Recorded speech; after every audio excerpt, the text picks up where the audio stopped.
যে একটা উচ্চ কক্ষ তৈরি করতে হবে যেইখানে রাষ্ট্রপতি নির্বাচনে দলকে সংখ্যাগরিষ্ঠ ভোট পেতে হবে যে কোনো প্রার্থীকে। এখন এই যে উচ্চ কক্ষটা তৈরি করা হয়েছে প্রধানত দুটো কারণে।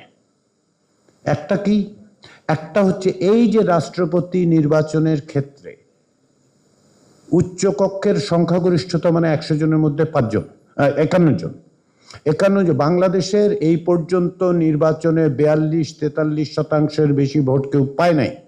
তো ধরুন 43% ভোট পেলে কি হবে? 100 জনের মধ্যে 43টি আসন পাবে। কি কারণে?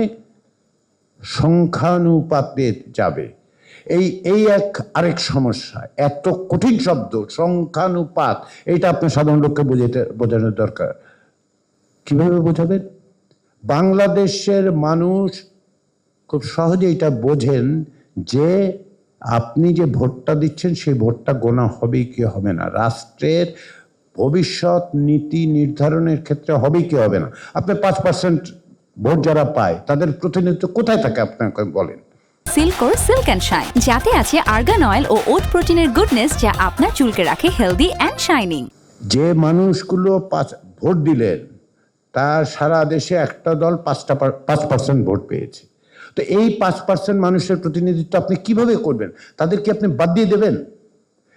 First past the post system, অর্থাৎ আমাদের যে ব্যবস্থাটা আছে পৃথিবীর অন্যত্র অনেক জায়গায় আছে, বহু জায়গায় আছে। আমাদের সংসদ কিভাবে তৈরি হয়? একটা এলাকায় যদি আমরা 10 জন ভোটার 6 জন ভোট দিছে, তার মধ্যে 4টা ভোট পাইলেই হইল, তাই তো?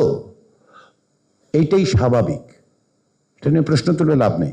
কিন্তু এই যে 5, 7, 8, 10 বা 3-4% ভোট একটা দল পায়, তারাও তো কাউকে প্রতিনিধিত্ব করে না। তো তাদের ভয়েসটা যাবে কই? তাদের ভয়েসের জন্য বলা হচ্ছে তারাও ওই তাদের যা ভোট সেই অনুযায়ী 3-4টা সিট পাবে। 3-4 জনে করবে কি না, মহা কিছু করে ফেলবে আমরা তা বলছি না, কিন্তু এই যে যেমন ধরেন রাষ্ট্রপতি নির্বাচনে 51টা ভোট লাগবে, তো 42টা ভোট আছে ক্ষমতাসীন দলের, তো তাহলে আর কি লাগবে? 9টা লোক লাগবে তার। তো 9টা লোকের কাছে কি বলবে সে? বলতে হবে যে ভাই এই লোকটা আমরা মনোনয়ন দিচ্ছি, লোকটা ভালো, বিশ্বাস নয় ভালো করে তাকায় দেখেন, লোকটা ভালো।